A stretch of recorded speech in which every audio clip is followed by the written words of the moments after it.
السلام عليكم ورحمة الله وبركاته.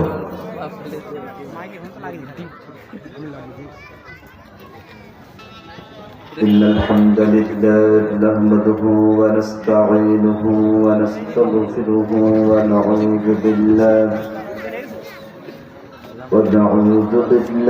من شرور أنفسنا ومن سيئات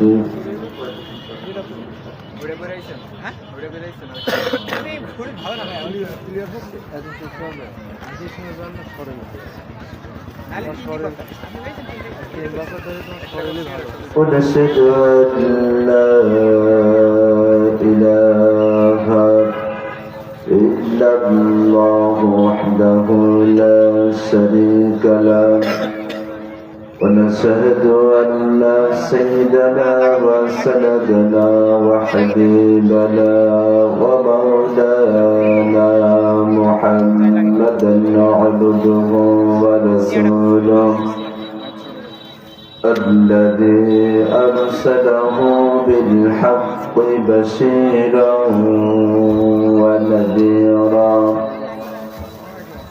وداعيا إلى الله بإذنه سراجا وقمرا منيرا فقد قال الله تبارك وتعالى في كلامه المجيد وفرقانه الحميد. أعوذ بالله من الشيطان الرجيم. بسم الله الرحمن الرحيم.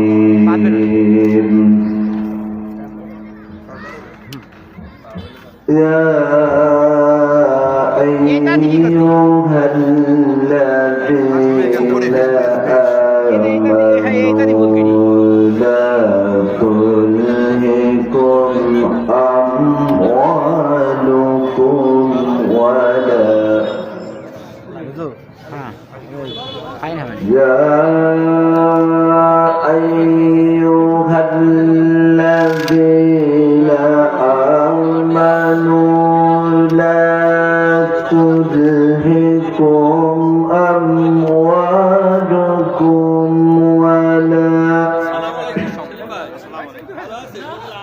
ولا أولادكم عن ذكر الله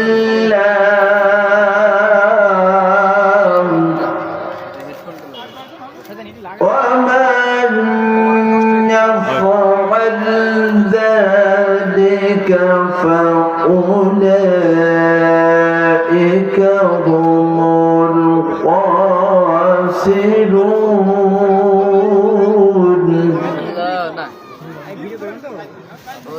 وأنفقوا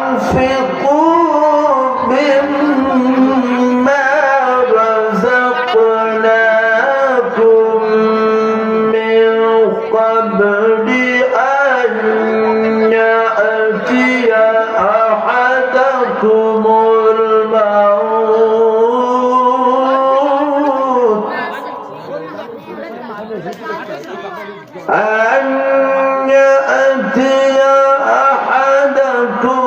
الموت فيقول رب لولا أخرتني إلى أجل قريب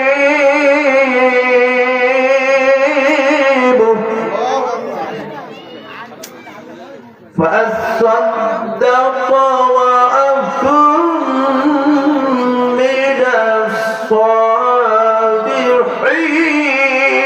الصالحين.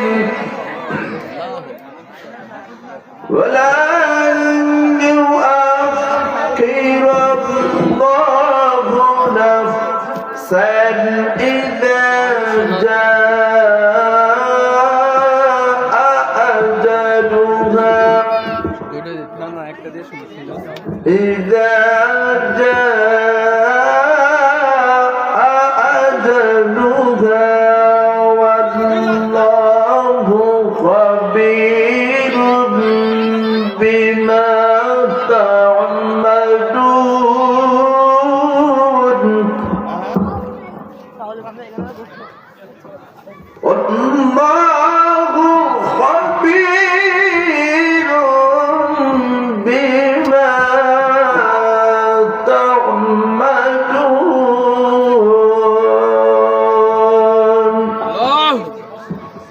وقال رسول الله صلى الله عليه وسلم الكيس من زاد نفسه وعمل لما بعد الموت والعاجز من اتبع نفسه هواها وتمنى على الله أو كما قال النبي صلى الله عليه وسلم.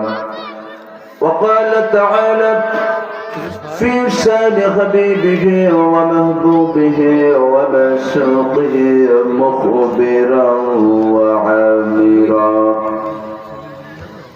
إن الله وملائكته يصلون على النبي يا أيها الذين آمنوا صلوا عليه وسلموا تسليما. اللهم صل على سيدنا مولانا محمد وعلى آل سيدنا شفيعنا محمد جرشر محبت پڑھنا. اللهم صل على سيدنا مولانا محمد وعلى آل سيدنا شفيعنا محمد بلغ العلا بكماله كشف الدجى بجماله حسنت جميع خصاله صلوا عليه. اللهم آمين. ربنا ظلمنا أنفسنا وإن لم تغفر لنا وترحمنا لنكونن من الخاسرين. পাটুকাবাড়ি বাজার সংলগ্ন ময়দান পাটুকাবাড়ি হাফিজখানা ও বহুমুখী মাদ্রাসার উদ্যোগে 2 দিন ব্যাপী তৃতীয় বার্ষিক তাফসীরুল কোরআন মাহফিলের শেষ রজনীতে রব্বুল আলামিন তোমার বান্দা বান্দীগণকে নিয়ে কোরআনুল কারীম থেকে তেলাওয়াত করলাম। তোমার নবীর শানে কয়েক মারতবা দরুদ পড়লাম। আলেম উলামাগণকে নিয়ে শ্রোতা বিন্দুকে নিয়ে দরখাস্তের 2টা হাত তোমার আলিশান দরবারে উত্তোলন করলাম।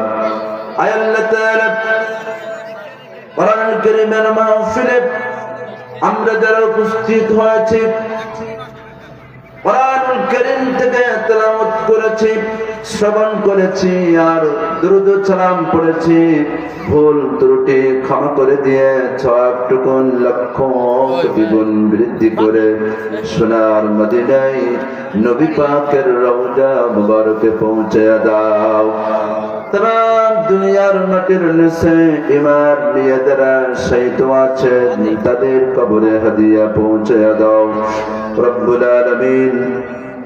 এই তাফসীরুল কোরআন মাহফিলে যত বান্দা বান্দিগণ আসবেন সকলকে কবুল আর মঞ্জুর করে নাও। ও আল্লাহ, এই কোরআনুল কারীমের মাহফিলকে কেন্দ্র করে আমাদের সকলকে কবুল আর মঞ্জুর করে নাও। আল্লাহ তাআলা কোরআন থেকে কিছু কথা আলোচনা করার জন্য বসেছি। আলোচনা যেন করতে পারি ওই আলোচনাগুলি, যে আলোচনা করলে তোমার বান্দা বান্দিগণ আল্লাহ তাআলা কোরআনুল কারীমের ছায়াতলে আসতে পারবে, জাহান্নামের রাস্তাকে ছেড়ে দিয়ে জান্নাতের রাস্তায় আসতে পারবে, দিনের রাস্তায় আসতে পারবে। এমন আলোচনা যেন করতে পারি। আল্লাহ মেহেরবানি করে তৌফিক দিয়ে দাও ইয়া রব। গ্রন্থ अगर करे मोहब्बत जबा को जो दिल पर असर करे तक़ब्बल मिन्ना इन्नका अंतस समीउल अलीम وتب علينا إنك أنت التواب الرحيم سبحان ربك رب العزة عما يصفون وسلام على المرسلين والحمد لله رب العالمين واجعل آخر كلامنا عند الموت لا إله إلا الله মুহাম্মাদুর রাসূলুল্লাহ সাল্লাল্লাহু আলাইহি ওয়াসাল্লাম। একটু জিকির করুন লা ইলাহা লা ইলাহা লা ইলাহা ইল্লাল্লাহ লা ইলাহা ইল্লাল্লাহ। পাখির গানে গানে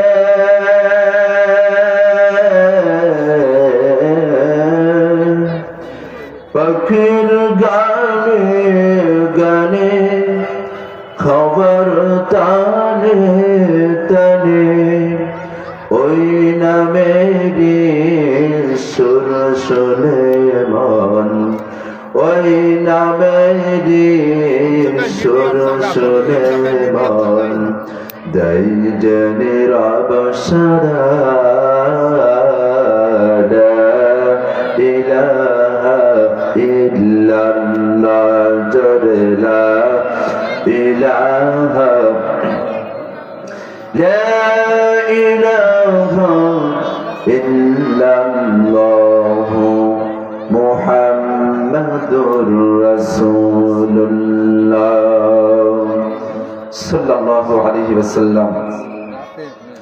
পাটকাবাড়ি হিফজখানা ও বহুমুখী মাদ্রাসার উদ্যোগে 2 দিন ব্যাপী তৃতীয় বার্ষিক তাফসীরুল কোরআন মাহফিলের শেষ রজনীর সুযোগ্য সম্মানিত সভাপতি, অত্র গ্রামের কৃতি সন্তান, অত্র অঞ্চলের মানুষের হৃদয়ের মানুষ, আমার অত্যন্ত প্রিয় মানুষ, বিশিষ্ট ইসলামের চিন্তাবিদ আলহাজ মোহাম্মদ আব্দুল আলিম সাহেব, মহান আল্লাহ পাক রব্বুল আলামিন তাকে কবুল আর মঞ্জুর করুক, সকলে বলুন আমিন।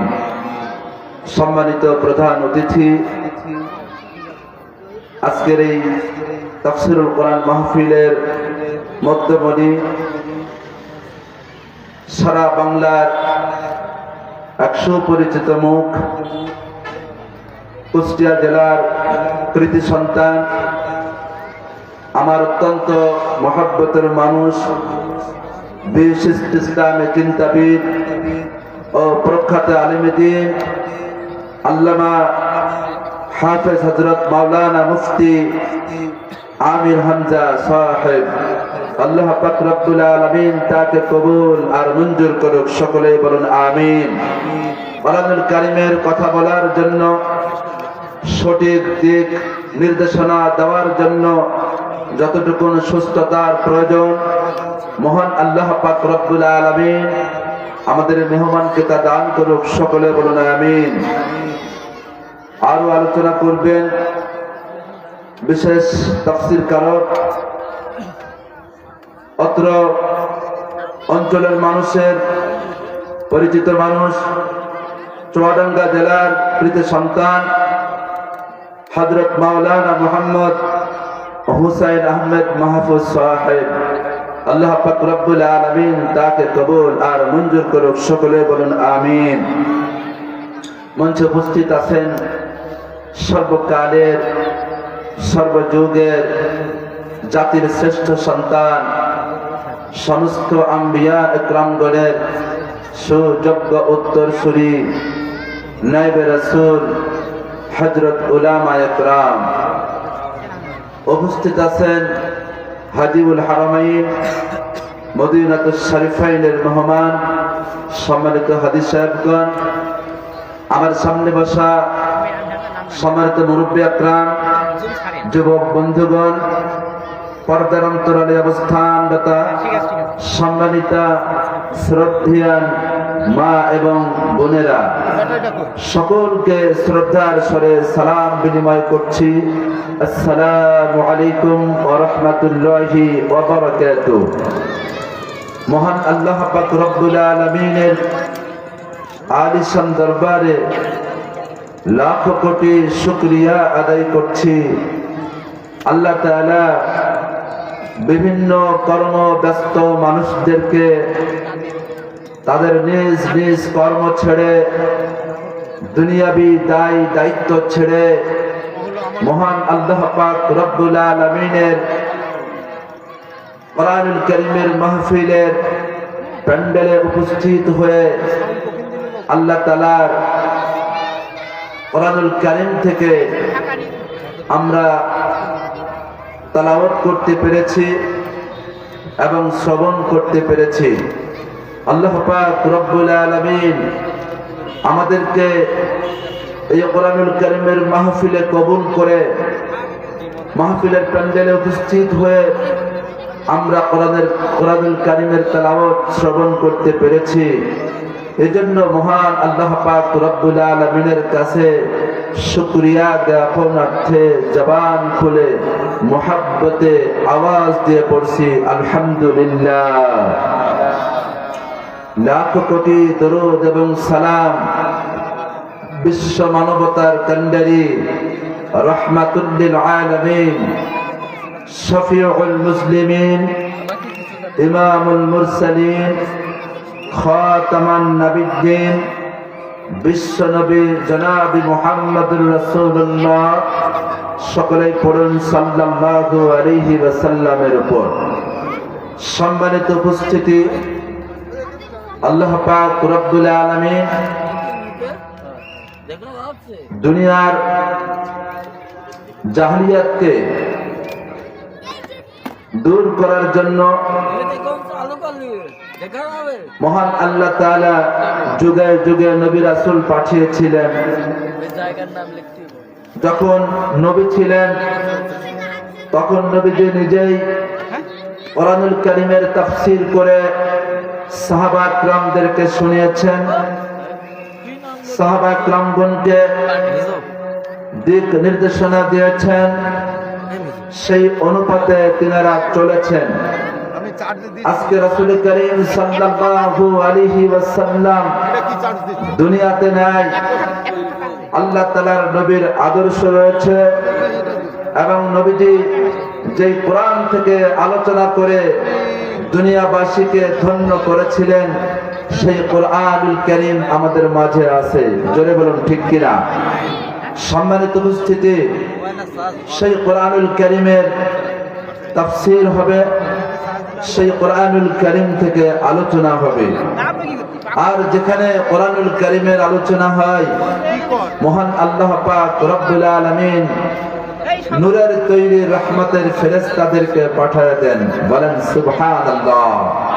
এবং যেই ময়দানে কোরআনুল কারীমের আলোচনা হয়, এই ময়দানটা আল্লাহ তাআলা জান্নাতের বাগানে পরিণত করে দেন, বলেন সুবহানাল্লাহ। আল্লাহ পাক রব্বুল আলামিনের নবী, আমার আপনার প্রিয় নবী রাসূল করিম সাল্লাল্লাহু আলাইহি ওয়াসাল্লাম ইরশাদ করেছেন, মাজালিসুল ইলম হিয়া রাওজাতুম মিন রিয়াদিল জান্নাহ, আও কামা ক্বালা নবী সাল্লাল্লাহু আলাইহি ওয়াসাল্লাম। বিশ্বনবী বলেছেন, আকাশের নিচে আর জমিনের উপরে যেখানে মহান আল্লাহ পাক রব্বুল আলামিনের আলোচনা হয়, যেখানে নবী রাসূলগণের জীবনী আলোচনা হয়, এই ময়দানকে মহান আল্লাহ পাক রব্বুল আলামিন জান্নাতের বাগান বানায় দেন। বলেন সুবহানাল্লাহ। জান্নাতের বাগানে ওই সমস্ত মানুষেরা আসে যারা দুনিয়ার ময়দানে আল্লাহ পাক রব্বুল আলামিনকে খুশি করার জন্য আল্লাহ তাআলার দেওয়া নিয়ম নীতিগুলি মানতে থাকে, মহান আল্লাহ পাক রব্বুল আলামিনের নির্দেশগুলি মানতে থাকে, আদেশকে আদেশ হিসেবে মানে আর নিষেধকে নিষেধ হিসেবে মানে। আল্লাহ পাক রব্বুল আলামিনকে খুশি করার জন্য জীবনটা বিলিয়ে দেয়, সময়টা অতিবাহিত করে দেয়, চিন্তা শক্তিকে সব আল্লাহ তাআলার দ্বীনের কাজে লাগায় দেয়। আল্লাহ পাক রব্বুল আলামিন তাদেরকে আল্লাহর খালেস বান্দাদের অন্তর্ভুক্ত করে দেন। বলেন সুবহানাল্লাহ।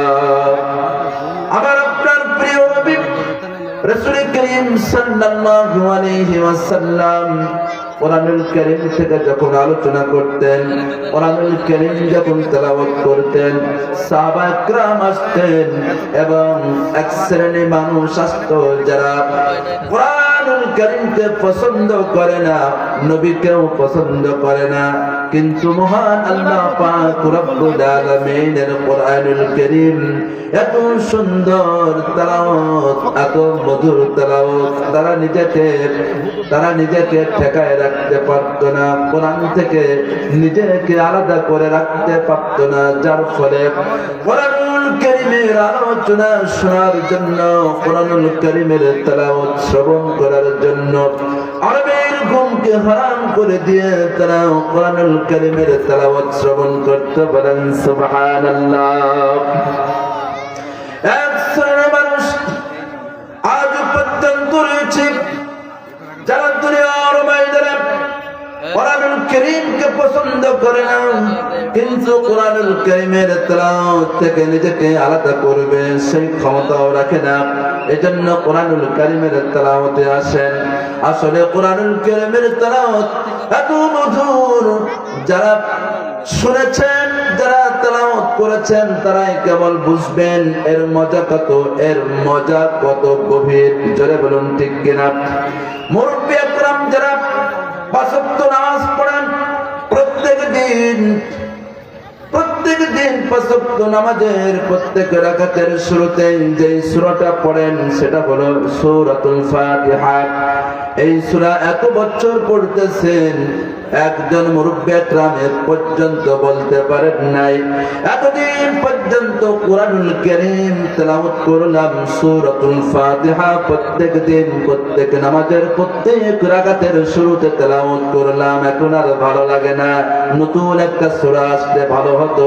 এমন কথা কোন মানুষ বলতে পারে নাই, এখন পর্যন্ত বলতে পারে নাই। কিয়ামত পর্যন্ত মানুষ কোরআনুল কারীমের সূরাতুল ফাতিহা পড়বে, কোরআনুল কারীম তেলাওয়াত করবেন, কোনদিন কেউ বলতে পারবেন না। যারা বলেন ঠিক কিনা? আল্লাহ পাক রব্বুল আলামিনের নবী, আমার আপনার প্রিয় নবী রাসূল করিম সাল্লাল্লাহু আলাইহি ওয়াসাল্লামের বয়ান শ্রবণ করে দ্বীন প্রতিষ্ঠার জন্য সাহাবায়ে کرام ঝাঁপিয়ে পড়লেন। আল্লাহ তাআলার নবীর নির্দেশে দ্বীন প্রতিষ্ঠার জন্য জানমাল রেখে তারা ঝাঁপিয়ে পড়লেন। আল্লাহর জমিনে আল্লাহর দ্বীনকে বাস্তবায়ন করতে হবে। আল্লাহ তাআলার নবীর একজন প্রিয় সাহাবী হযরত আবু জাফর রাদিয়াল্লাহু তাআলা আনহু, যিনি নিজের ধর্ম ত্যাগ করে আপন চাচাতো ভাই হযরতে রাসূল করিম সাল্লাল্লাহু আলাইহি ওয়াসাল্লামের হাতে হাত দিয়ে তিনি বায়াত গ্রহণ করলেন, ইসলাম গ্রহণ করলেন, কালিমার দীক্ষা গ্রহণ করে মুসলমানে পরিণত হলেন। হযরত আবু জাফর রাদিয়াল্লাহু তাআলা আনহুকে বিশ্বনবী জনাব মুহাম্মদুর রাসূলুল্লাহ সাল্লাল্লাহু আলাইহি ওয়াসাল্লাম জিহাদের ময়দানে পাঠাচ্ছেন। হযরত আবু জাফর রাদিয়াল্লাহু তাআলা আনহু জিহাদের ময়দানে যাবেন বিশ্ব নবী জনাবে মুহাম্মদুর রাসূলুল্লাহ সাল্লাল্লাহু আলাইহি ওয়াসাল্লাম একটা যুদ্ধের জন্য 3 জন সেনাপতি নিযুক্ত করে দিলেন। 3 জন সেনাপতির মধ্যে হযরত জাফর রাদিয়াল্লাহু তাআলা আনহু তিনি দ্বিতীয় সেনাপতি ছিলেন। বিশ্ব নবী বললেন, জাফর তুমি কোথায়? হযরত আবু জাফর রাদিয়াল্লাহু তাআলা আনহু দাঁড়িয়ে গেলেন।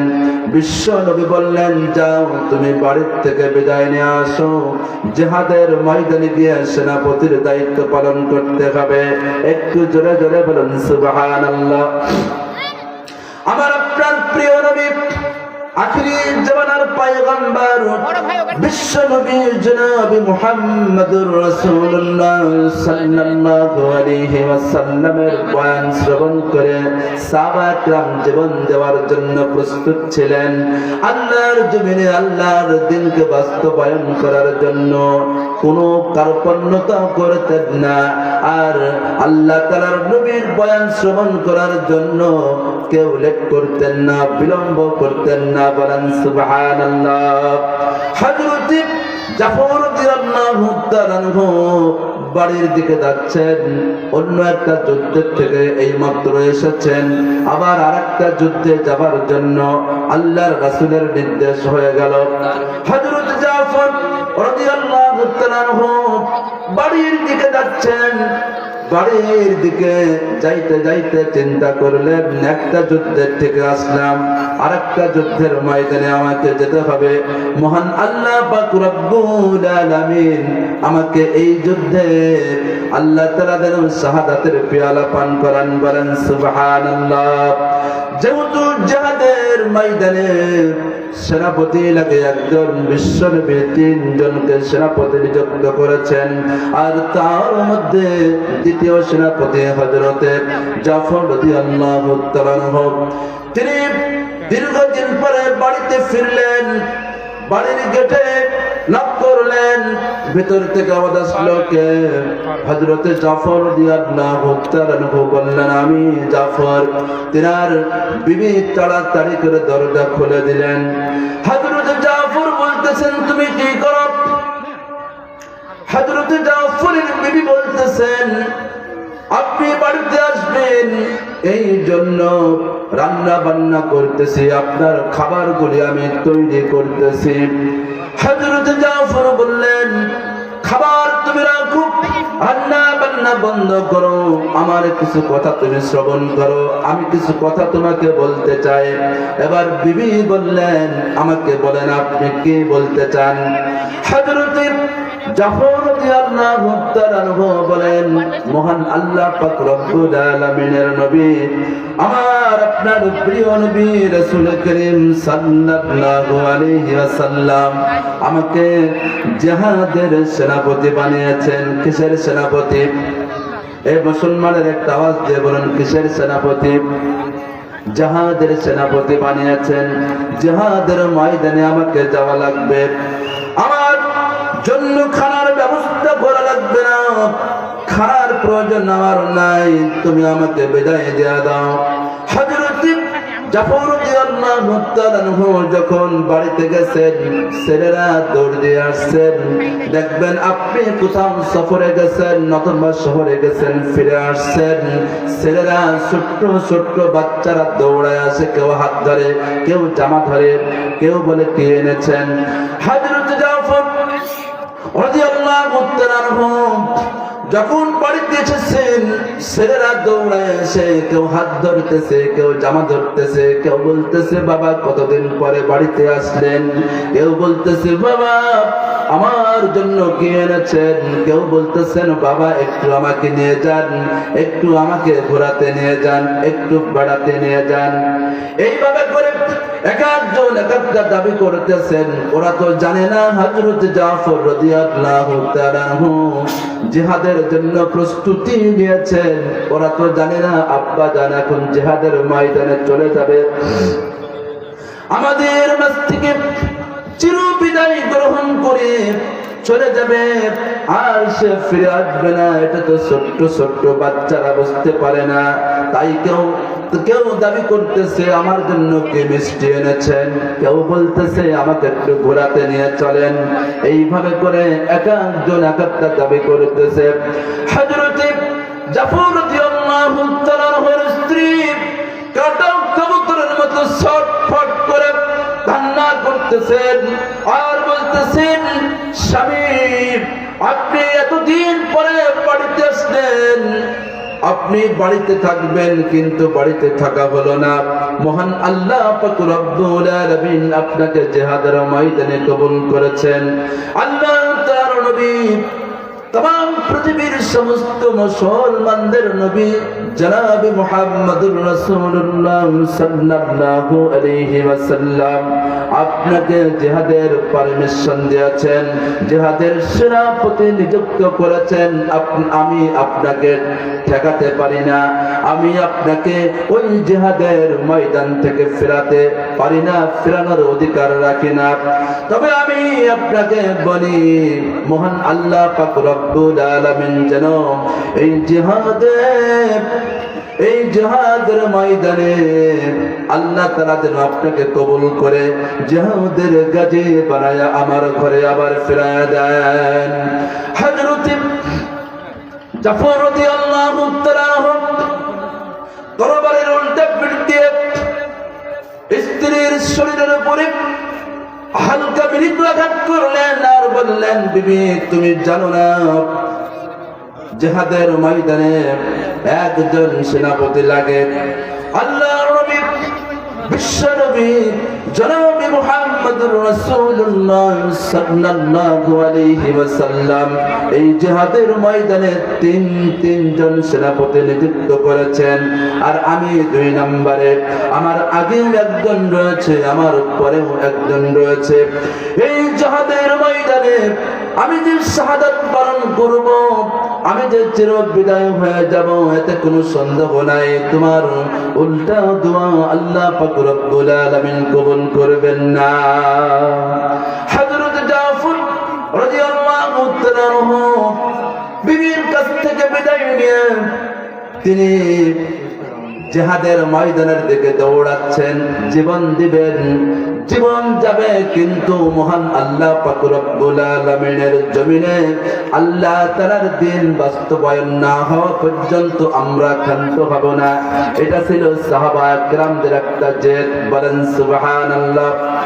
আজকের জমিনে বর্তমান যুগে এক শ্রেণী মুসলমান তারা আল্লাহ তাআলার দ্বীন থেকে ফিরে গিয়ে আল্লাহ তাআলার কোরআন থেকে নিজেকে আলাদা করে নিয়ে আল্লাহর জমিনে যেন আল্লাহর দ্বীন বাস্তবায়ন না হয়, আল্লাহ তাআলার দ্বীনের কথা যেন কেউ বলতে না পারে, এই প্রতিক্রিয়া এই অভ্যাসটা গড়ে তুলে এক শ্রেণীর মুসলমান জাহান্নামের দিকে দৌড়াচ্ছেন, জাহান্নামের দিকে দৌড়াচ্ছেন। আর যারা আল্লাহর জমিনে আল্লাহর দ্বীন বাস্তবায়ন করতে চান তাদের উপরে চরম নির্যাতন, নিপীড়ন, নিষ্পেষণ চালায় যাচ্ছেন। আরেকটু জোরে বলুন ঠিক কিনা? কিন্তু মনে রাখতে হবে, যারা দ্বীন এবং দিনদারের উপরে শত্রুতা পোষণ করে, দ্বীন এবং দিনদারের উপরে চরম ভাবে নির্যাতন, নিপীড়ন চালায়, আল্লাহ পাক রব্বুল আলামিন এইটা চিরদিনের জন্য সহ্য করেন না। অবশ্যই এই সমস্ত জালেমদের অবসান হয়, এই সমস্ত জালেমদেরকে আল্লাহ তাআলা ক্ষান্ত করে দেন। জোরে বলুন ঠিক কিনা? আপনারা ইতিহাস পড়েছেন,